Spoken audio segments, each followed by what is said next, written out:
नमस्कार आदाब सलाम सत श्री अकाल केम छो कसे काय गिरो हाल है के नाची यहाँ सब कई जनवाणी हाउअर यू कैसे हैं आप लोग केमो नाचो मनक काम खम्मा गनी हुकुम केमती अच्छंती की खबर।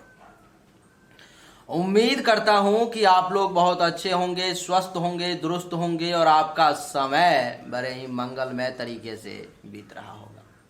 मित्रों, आज के इस वीडियो में मैं एक विशेष व्यक्ति के कुंडली के बारे में चर्चा करने जा रहा हूं, जिसमें मैं उनके संपूर्ण जीवन चरित्र के बारे में आपके सामने चर्चा करूंगा। कुंडली आपके सामने में है, आप देख रहे होंगे। इनका जो डेट ऑफ बर्थ है वो 10 फरवरी 1987 9:49 सुबह मालदह का है। 10 फरवरी 1987 9:49 सुबह मालदह का है। कुंडली के प्रथम भाव में मेष लग्न की कुंडली है और मिथुन राशि है। कुंडली के प्रथम भाव में कोई भी ग्रह नहीं, दूसरे भाव में कोई भी ग्रह नहीं, तीसरे भाव में चंद्रमा है, चौथे और पंचम भाव में कोई भी ग्रह नहीं है, छठे भाव में केतु बैठे हुए हैं, सप्तम भाव में कोई ग्रह नहीं है, अष्टम भाव में शनि है, नवम भाव में शुक्र देव बैठे हुए हैं, दसम भाव में सूर्य हैं, एकादश भाव में बुध है और द्वादश भाव में राहु, मंगल और गुरु बैठे हुए हैं। तो क्या कैसे होगा इसका प्रभाव, आइए आपको बताता हूं और जानकारी देता हूं कि किस प्रकार से इनकी जीवन बीतेगी और बीती है। 9 ग्रह में से कौन सा वो ग्रह है जो इनके लिए पॉजिटिव है और कौन सा वो ग्रह है जो इनके लिए निगेटिव है। आइए चर्चा को आरंभ करते हैं। मित्रों, पहले आप लिख लो कि जीवन में कौन से ग्रह का समय कब आएगा। जब जन्म हुआ तो जन्म से लेकर के 19/12/1991 तक राहु की महादशा रही।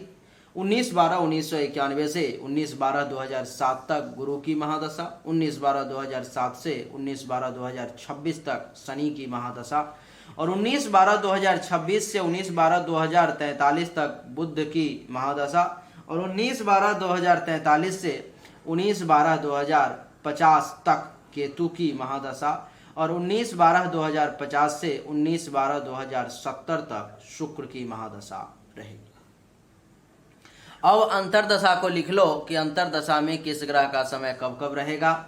जैसे कि 19/12/2007 से लेकर के 22/12/2010 तक शनि के महादशा में शनि की अंतरदशा, 22/12/2010 से 1/9/2013 तक शनि के महादशा में बुध की अंतरदशा, 1/9/2013 से 10/10/2014 तक शनि के महादशा में केतु की अंतरदशा और 10/10/2014 से 10/12/2017 तक शनि के महादशा में शुक्र की अंतरदशा, 10/12/2017 से लेके 22/11/2018 तक शनि में सूर्य की अंतरदशा, 22/11/2018 से लेकर के 22/6/2020 तक शनि में चंद्रमा की अंतरदशा रहेगी। 22/6/2020 से लेकर के 1/8/2021 तक शनि में मंगल और 1/8/2021 से 7/6/2024 तक शनि की महादशा में राहु की अंतरदशा और 7/6/2024 से 19/12/2026 तक शनि के महादशा में गुरु की अंतरदशा रहेगी। 19/12/2026 से लेकर के 16/5/2029 तक बुध के महादशा में बुध की अंतरदशा, 16/5/2029 से 13/5/2030 तक बुध में केतु की अंतरदशा, 13/5/2030 से 13 मार्च 2033 तक बुध में शुक्र की अंतरदशा, 13 मार्च 2033 से लेकर 19 जनवरी 2034 तक बुध में सूर्य की अंतरदशा, 19 जनवरी 2034 से 19/6/2035 तक बुध में चंद्रमा की अंतरदशा और 19/6/2035 से 16/6/2036 तक बुध में मंगल की अंतरदशा रहेगी। 16/6/2036 से लेकर 4 जनवरी 2039 तक बुध में राहु का समय रहेगा और 4 जनवरी 2039 से लेकर 10/4/2041 तक बुध में गुरु का समय होगा और 10/4/2041 से 19/12/2043 तक बुध में शनि का समय होगा। उसके बाद फिर 7 वर्ष के लिए 19/12/2043 से 19/12/2050 तक केतु की महादशा और फिर उसके बाद शुक्र की महादशा रहेगी। इन सब का क्या क्या प्रभाव आपके ऊपर में पड़ने वाला है, आइए इसको समझने का प्रयास करते हैं। मैंने जब जब जिस ग्रह की महादशा अंतरदशा लिखाई है उस ग्रह का उस समय में वही फल आप पर में लागू होगा, दूसरा कोई फल आप पर में लागू नहीं होगा। चर्चा सूर्य से आरंभ करेंगे। सूर्य इस कुंडली में एक बहुत ही शुभ और योग कारक ग्रह के तौर पर में जाने जाएंगे। सूर्य का हमने जब जब महादशा और अंतरदशा लिखाया है तब तब मैं जो कहने जा रहा हूं वो फल लागू होगा। जैसे कि सूर्य 27 डिग्री पर में आपके कुंडली के 10वें भाव में विराजमान है, कुंडली हमारे सामने में है, जिसके कारण से जो है सूर्य के समय में आपको पिता अथवा पिता तुल्य लोगों से लाभ मिलेगा, सरकार से लाभ के योग बनेंगे, काम धंधा कारोबार बढ़िया चलेगा, पद और प्रभुता की प्राप्ति होगी, अधिकार का प्राप्ति होगा, प्रतिष्ठा की प्राप्ति होगी, राजयोग की प्राप्ति होगी। सूर्य की 7वीं दृष्टि चतुर्थ भाव पर में सुख में जो है सो वृद्धि होगी, माता अथवा माता तुल्य लोगों से लाभ मिलेगा, जमीन मकान अचल संपत्ति गाड़ी इन सब का सुख प्राप्त होगा, अनएक्सपेक्टेड धन लाभ मिलेगा, छाती हृदय फेफड़े से संबंधित जो परेशानी भी अगर कोई होगी तो वो भी इस समय में दब जाएगी। सूर्य आपके कुंडली के 5वें भाव के मालिक हैं, जिसके कारण से संतान का सुख प्राप्त होगा, विद्या और बुद्धि की प्राप्ति होगी, यश में वृद्धि होगी, चाहने वालों की संख्या बढ़ेगी, धर्म कर्म का काम करेंगे, मंगल कार्य करेंगे, ननिहाल पक्ष से भी कुछ लाभ मिलेगा, पेट से संबंधित परेशानी से भी कुछ राहत देखने को मिलेगी। सूर्य के समय में, सूर्य की महादशा में अंतरदशा में अगर आप चाहें तो सूर्य के लिए माणिक के नाम का एक बड़ा ही सुंदर और अच्छा रत्न आता है, उसको धारण कर सकते हो, वो आपके लिए अच्छा रहेगा। सूर्य के बाद चंद्रमा की बात करेंगे। चंद्रमा भी आपके लिए बहुत ही अच्छा है। चंद्रमा आपके कुंडली के 4th भाव के मालिक होकर के 3रे भाव में बैठे हुए हैं, तो चंद्रमा का जब जब समय आएगा तो जूनियर्स का सपोर्ट मिलेगा, अपने से छोटे भाई बहन का सपोर्ट मिलेगा, पराक्रम में वृद्धि होगी, धैर्य बड़ा मजबूत काम करेगा, और माता पर में मृत्यु भी आने वाली होगी तो वो भी टल जाएगी, छुपा हुआ दुश्मन का नाश होगा, गले नाक कान से संबंधित परेशानी जो है आपकी वो दूर होगी। चंद्रमा की 7वीं दृष्टि 9वें भाव पे पड़ेगी, भाग्य का सपोर्ट मिलेगा, धर्म कर्म का पालन करेंगे, यश में वृद्धि होगी, ससुराल से लाभ मिलेगा, संत महात्मा ऋषि मुनि ब्राह्मण गुरु आचार्य जिन सब का आशीर्वाद प्राप्त होगा, और यश में भी वृद्धि होगी, धर्म का खूब काम करोगे, ससुराल से भी लाभ आपको मिलेगा। चंद्रमा आपके कुंडली के 4थे भाव के मालिक हैं, इसलिए चंद्रमा की महादशा अंतरदशा जब जब हमने समय लिखाए हैं तब तब सही उम्र के साथ सुख में वृद्धि होगी, माता से लाभ, जमीन मकान अचल संपत्ति गाड़ी इन सब का सुख, अनएक्सपेक्टेड धन लाभ का भी योग बनेगा, छाती हृदय फेफड़े से संबंधित परेशानी भी आपकी दूर हो जाएगी। चंद्रमा भी आपके लिए बहुत ही मजबूत बहुत ही अच्छा है, इसलिए चंद्रमा के लिए कोई मोती वगैरह धारण करने की आवश्यकता नहीं है। चंद्रमा अपने आप में हर फल को देने में आपके लिए सक्षम है। चंद्रमा के बाद अब हम लोग मंगल की बात करेंगे। मंगल आपके कुंडली के 12 भाव में बैठे हुए हैं, 1म भाव के और 8वें भाव के मालिक होकर के, जो मंगल आपके लिए एक मारक ग्रह हो गया। मंगल का जब जब समय जिंदगी में आएगा खर्चा ज्यादा होगा, धन हानि का योग बनेगा, सैया सुख में कमी आ जाएगी, विदेश से संबंधित जो है आपको लाभ प्राप्ति का योग बनेगा, अस्पताल का खर्चा एक्टिवेट रहेगा, आंख से संबंधित परेशानी का सामना करना पड़ेगा, किसी की मृत्यु भी हो सकती है। और मंगल की 4th दृष्टि 3रे भाव पर में अपने से छोटे भाई बहन अथवा उनके समान जूनियर्स का लाभ मिलेगा, सपोर्ट प्राप्त होगा, पराक्रम में वृद्धि होगी, धैर्य जो है सो आपका जवाब देगा, माता के लिए बड़ा विपरीत समय रहेगा, छुपा हुआ दुश्मन आपको परेशान करेगा, गले नाक कान से संबंधित जो है कुछ परेशानी का भी आपको सामना करना पड़ेगा। छोटे भाई बहन जूनियर्स का जो सपोर्ट है वो बहुत मशक्कत और परेशानी के बाद आपको कुछ मिलेगा, इतना आसानी से नहीं मिलेगा। मंगल की 7म दृष्टि 6ठे भाव पर में दुश्मन परेशान करेगा, चिंता में वक्त बीतेगा, हेल्थ बाय इशू का सामना करना पड़ेगा, कर्ज भी आपको परेशान कर सकता है, केस मुकदमा का योग बनेगा, पेट से संबंधित परेशानी रहेगी, अपयश और कलंक लगने के योग बनेंगे, शोक और दुख की प्राप्ति भी जो है आपको हो सकती है मंगल के समय। मंगल की 8म दृष्टि 7म भाव पर में दाम्पत्य जीवन को खराब करेगा, काम वासना की अधिकता लाएगा, वैवाहिक जीवन में परेशानी उत्पन्न करेगा, दैनिक रोजगार व्यवसाय से संबंधित भी परेशानी का सामना करना पड़ सकता है आपको, दुश्मन भी परेशान करेगा और चिंता में भी वक्त बीतेगा, मेंटली तौर पर में डिस्टर्ब रहेंगे, शरीर में बल की कमी का एहसास होगा, अगर बल जब ज्यादा दिखेगा उसका सही प्रयोग नहीं हो पाएगा, गुस्सा ज्यादा आएगा, अचानक से बनता हुआ काम बिगड़ जाएगा, रैंडम लॉस का भी योग जो है सो मंगल देवता बना देंगे। मंगल के लिए जिंदगी में जीवन रत्न समझ करके मूंगा धारण करना आपके लिए अभिशाप साबित होगा, इसलिए कभी भी मूंगा धारण नहीं करना है। मंगल के बाद बुध की चर्चा करेंगे। बुध आपके कुंडली के लिए एक मारक ग्रह है।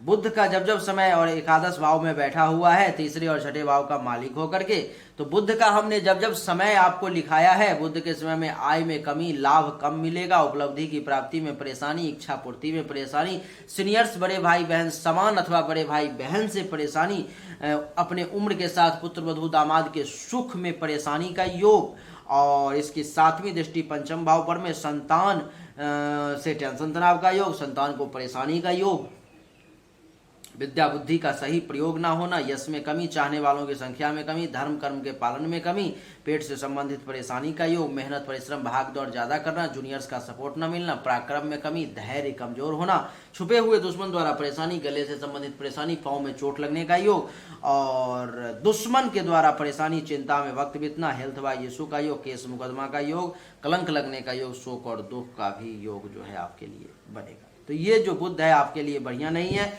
इसलिए बुध का कभी भी जो है आपको रत्न धारण नहीं करना चाहिए। बुध के समय में भी आपको पूजा पाठ का ही सहारा लेना चाहिए। बुध के बाद बृहस्पति की चर्चा करेंगे। बृहस्पति मीन राशि में आपके कुंडली के द्वादश भाव में बैठे हुए हैं, जो आपके लिए जो है अच्छे नहीं माने जाएंगे। बृहस्पति द्वादश भाव में बैठने के कारण आपको नुकसान पहुंचाएंगे, जैसे कि अपने समय में विदेश से धन लाभ का एक विशेष योग निश्चित तौर पे बनाएंगे, लेकिन इसके अलावा खर्चा ज्यादा करवाएंगे, अपने समय में धनहानि का योग बनाएंगे, अस्पताल का खर्चा एक्टिवेट करेंगे, आंख से संबंधित परेशानी देंगे। 5वीं दृष्टि इनकी चतुर्थ भाव पर में सुख में जो है कमी, माता के साथ संबंध बढ़िया न रहना, माता को हेल्थ वाइज इशू, मकान जमीन अचल संपत्ति वाहन के सुख में कमी, मां से सुख में कमी का योग, और 7वीं दृष्टि छठे भाव पर में दुश्मन के द्वारा परेशानी, चिंता में वक्त बीतना, हेल्थ वाइज इशू का योग, केस मुकदमा का योग, पेट से संबंधित परेशानी का योग, अपयश कलंक का योग, शोक और दुख का भी योग बनेगा। और इसकी 9वीं दृष्टि अष्टम भाव पर में जीवन और मृत्यु का भी डर सताएगा, अचानक से धन हानि भी होगी, विदेश से कुछ लाभ का योग यहाँ से भी बनेगा, और दुर्घटना एक्सीडेंट का भी योग जो है बृहस्पति बनाएगा। इसलिए बृहस्पति के समय में आपको बड़े ही सावधानी के साथ चलना पड़ेगा। ससुराल के साथ भी टेंशन तनाव का योग बनेगा, भाग्य का भी साथ आपको बृहस्पति के समय में नहीं देगा। अगर आप हिंदुस्तान से बाहर रहते हो बृहस्पति के समय में, तो आपको उसका लाभ निश्चित तौर पर मिलेगा। बृहस्पति के लिए भी कभी भी जिंदगी में पीला पुखराज धारण नहीं करना है, नहीं तो वो आपको नुकसान पहुंचाएगा। बृहस्पति के बाद शुक्र की चर्चा करेंगे। शुक्र आपके कुंडली में दूसरे भाव के साथ साथ 7म भाव के मालिक होकर के 9वें भाव में बैठे हुए हैं, जो शुक्र आपके लिए बढ़िया नहीं है। शुक्र का जब जब समय आएगा भाग्य का सपोर्ट कम मिलेगा, धर्म कर्म का काम कम हो पाएगा, यश में कुछ कमी होगी, ससुराल से कुछ टेंशन तनाव की स्थिति बन सकती है, शिक्षा का स्तर में कुछ कमी आ सकता है, शिक्षा का सही प्रयोग करके उसका लाभ मिलना थोड़ा मुश्किल हो जाएगा। संत महात्मा ऋषि मुनि ब्राह्मण इन सब का आशीर्वाद मिलना भी आपके लिए थोड़ा सा मुश्किल हो जाएगा। और बृहस्पति की 7वीं दृष्टि तीसरे भाव पर में भुजा में बल का एहसास कम होगा, छोटे भाई बहन जूनियर्स के साथ टेंशन तनाव की स्थिति, पराक्रम में कमी, धैर्य का कमजोर होना, माता के लिए मृत्यु का समय अथवा मृत्यु तुल्य कष्ट का समय, छुपे हुए दुश्मन के द्वारा परेशानी, गले नाक कान से संबंधित परेशानी, श्वसन अंग से संबंधित परेशानी का भी योग बनेगा। बृहस्पति ये शुक्र दूसरे भाव के साथ साथ 7म भाव का भी मालिक है, जिसके कारण से पैसा जमा करने में परेशानी, परिवार में टेंशन तनाव, वाणी में दोष की स्थिति, और पड़ोसी के साथ भी टेंशन तनाव की स्थिति, जीवन साथी के साथ टेंशन तनाव, काम वासना की अधिकता, वैवाहिक जीवन में परेशानी, दैनिक रोजगार व्यवसाय में परेशानी का योग, दुश्मन के द्वारा परेशानी, पार्टनरशिप में परेशानी का योग बनेगी। बृहस्पति के लिए भी कभी भी उजला पुखराज, हीरा अथवा ओपल फायर, ये सब कभी भी व्हाइट सफायर वगैरह धारण नहीं करना है, नहीं तो आपके लिए वो नुकसानदेह होगा। शुक्र के बाद शनि की चर्चा करेंगे। शनि आपके लिए जो है 8म भाव में कुंडली के बैठे हुए हैं, जिसके कारण से शनि आपके लिए अच्छा नहीं है। शनि का समय जब जब जिंदगी में आएगा आपको विशेष तौर पे परेशानी का सामना करना पड़ेगा, जैसे कि अचानक से धन हानि का योग, विदेश से धन लाभ का योग, अचानक से बनता हुआ काम बिगड़ने का योग, दुर्घटना एक्सीडेंट का योग, मार्केस का प्रबल योग, जीवन और मृत्यु का डर। शनि की तीसरी दृष्टि 10म भाव पर में पिता को भी परेशानी, पिता से भी परेशानी, सरकार से टेंशन तनाव का योग, काम धंधा बढ़िया ना चलना, पद प्रभुता अधिकार प्रतिष्ठा में कमी। इसकी 7वीं दृष्टि दूसरे भाव पर में पैसा जमा करने में परेशानी, वाणी में दोष की स्थिति, दान पुण्य करने में परेशानी, तीखा कड़वा मसालेदार तेल में छाना हुआ भोजन करने का मन ज्यादा करना, पड़ोसी के साथ टेंशन तनाव। और क्या, तो शनि की 10वीं दृष्टि जो है पंचम भाव पर में संतान को लेकर के चिंता, विद्या बुद्धि का सही उपयोग करके सही लाभ ना मिलना, यश में कमी, चाहने वालों की संख्या में कमी, धर्म कर्म में भी कमी का सामना करना पड़ेगा। ननिहाल से भी टेंशन तनाव का योग बनेगा, वहां से भी आपको विशेष सुख की प्राप्ति जो है सो नहीं हो पाएगी। पेट से संबंधित परेशानी का भी सामना करना पड़ेगा। इसीलिए आपको शनि का जब जब महादशा अंतरदशा आए तो इस परेशानी संकट से बचने के लिए आपको जो है सो शनि के मंत्र का 92,000 जाप 9200 हवन करवाना अनिवार्य हो जाएगा। शनि के बाद राहु केतु की चर्चा करेंगे। राहु आपके लिए मीन राशि में 12वें घर में बैठा हुआ है, जो अच्छा नहीं है। राहु का जब जब समय आएगा खर्चा ज्यादा होगा, धनहानि का योग बनेगा, अस्पताल का खर्चा एक्टिवेट होगा, आंख से संबंधित परेशानी का सामना करना पड़ेगा, किसी की मृत्यु भी हो सकती है। राहु की 5वीं दृष्टि चतुर्थ भाव पर में सुख में कमी, माता अथवा माता तुल्य लोगों से अथवा लोगों को परेशानी, मकान से संबंधित परेशानी, भूमि से संबंधित परेशानी, अचल संपत्ति से संबंधित परेशानी, वाहन से संबंधित परेशानी, अनएक्सपेक्टेड धन हानि का योग, छाती हृदय फेफड़े से संबंधित परेशानी। और इसकी 7वीं दृष्टि छठे भाव पर में दुश्मन के द्वारा परेशानी, चिंता में वक्त बीतना, रोग के द्वारा परेशानी, कर्ज लेना, केस मुकदमा का योग, पेट से संबंधित परेशानी, कलंक लगने का योग, शोक और दुख का भी योग आपको बन जाएगा। इसकी 9वीं दृष्टि भी जो है सो अष्टम भाव पे पड़ेगी, तो यहाँ पर में मार्केस का प्रबल योग बन गया। जीवन और मृत्यु का डर आपको सताएगा, एक्सीडेंट होने, दुर्घटना होने का योग बनेगा, बनता हुआ काम रैंडम बिगड़ जाएगा, अचानक से धनहानि का भी योग भी आपके लिए बन जाएगा। ये आपको भारी परेशान करेगा। राहु के लिए भी पूजा पाठ की आपको आवश्यकता पड़ेगी। केतु जो है आपके कुंडली के छठे भाव में बैठा हुआ है। केतु का जब जब समय आएगा दुश्मन परेशान करेगा, चिंते में वक्त बीतेंगे, रोग परेशान करेगा, कर्ज ज्यादा होगा, केस मुकदमा का योग बनेगा, पेट से संबंधित परेशानी, अपयश, कलंक, शोक और दुख का सामना करना पड़ेगा। इसकी 5वीं दृष्टि दशम भाव पर पिता अथवा पिता तुल्य लोगों से परेशानी का सामना करना पड़ेगा। सरकार के द्वारा परेशानी, काम धंधा कारोबार, पद प्रभुता अधिकार प्रतिष्ठा में कमी का योग बनेगा। और इसकी 7वीं दृष्टि द्वादश भाव पर में खर्चा ज्यादा होगा, धनहानि का योग बनेगा, अस्पताल का खर्चा एक्टिवेट होगा और विदेश से लाभ का योग बनेगा। आंख से संबंधित परेशानी आएगी, पेट से संबंधित परेशानी आएगी, घुटना पांव में चोट लगने के योग बनेंगे। और इसमें जो है सो 9वीं दृष्टि द्वितीय भाव पर में पैसा जमा करने में परेशानी का योग बनेगा, परिवार में टेंशन तनाव का योग बनेगा, वाणी में दोष की स्थिति बनेगी, झूठ बोलोगे और पड़ोसी के साथ भी टेंशन तनाव का सामना करना पड़ेगा। आपके कुंडली में जो है सो सूर्य चंद्रमा को छोड़ करके बाकी जितने भी ग्रह हैं अच्छे नहीं हैं। बुध और शुक्र का हमने आपको निगेटिव प्रभाव दिया है, लेकिन बुध और शुक्र का आपको कुछ पॉजिटिव प्रभाव मिलेगा, क्योंकि उसका स्वभाव होता है बुध शुक्र गुरु का कि विपरीत समय में भी कुछ लाभ दे देना। तो बुध शुक्र और गुरु का जब जब समय आएगा उस समय में जो हमने निगेटिव फल बताए हैं वो तो घटित होगा ही, लेकिन कुछ लाभ भी आपको उस समय में मिल जाएगा। आपकी जो कुंडली है, अगर हिंदुस्तान को छोड़ करके आप हिंदुस्तान से बाहर जाते हो, किसी दूसरे देश कंट्री में जाते हो, तो आपके लिए बहुत अच्छा रहेगा, आपके लिए लाभदायक रहेगा। नहीं तो ये कुंडली हिंदुस्तान में आपको संघर्ष में जिंदगी बीत जाएगी और बहुत अच्छा फल नहीं प्राप्त हो पाएगा। इस समय में जो कुंडली की स्थिति है वो शनि के महादशा में राहु की अंतरदशा चल रही है और मार्केस का प्रबल योग आप पर में चल रहा है। प्रबल योग, मृत्यु अथवा मृत्यु तुल्य कष्ट का योग चल रहा है और बाकी विस्तृत फलादेश हमने आपको पहले ही बताया। इस समय में आपके लिए उपाय करने की परम आवश्यकता है। अगर आप अथवा आपके माता पिता अगर सक्षम हैं अगर, तो निश्चित तौर पे उपाय कर लेना चाहिए आपको। जैसे कि शनि के मंत्र का 92,000 जाप 9200 हवन, राहु के मंत्र का 72,000 जाप 7200 हवन, केतु के मंत्र का 68,000 जाप 6800 हवन, दुर्गा सप्तशती का पाठ और रुद्राभिषेक, इतना करना आपके लिए अनिवार्य है। अगर आप कर पाने में सक्षम हो तो कर लो, आपके लिए अच्छा रहेगा। नहीं कर पाने में सक्षम हो तो केवल संकल्प करवा करके दैनिक रूप से अनुष्ठान तो एक व्यक्ति से संभव नहीं है, चाहे वो पंडित हो या कोई सामान्य व्यक्ति। तो आपको खुद ही दैनिक रूप से कम राहु और शनि के और केतु के मंत्र का 5-5 माला दैनिक रूप से कम जाप करना चाहिए। आपके लिए बढ़िया रहेगा, नहीं तो ये तबाही मचा देगा, आपको परेशान करेगा।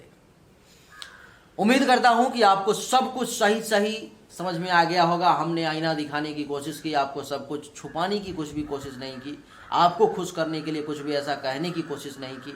जो सच था वो आईना हमने आपको दिखा दिया। उम्मीद करता हूं कि आपको हमारा वीडियो पसंद आया होगा। अगर पसंद आया तो इस वीडियो को लाइक करें, शेयर करें, चैनल को सब्सक्राइब करके इसके बेल आइकन के बटन को दबा दें। एक बार फिर से आप सभी का बहुत बहुत धन्यवाद। Thank you so much. जय हिंद।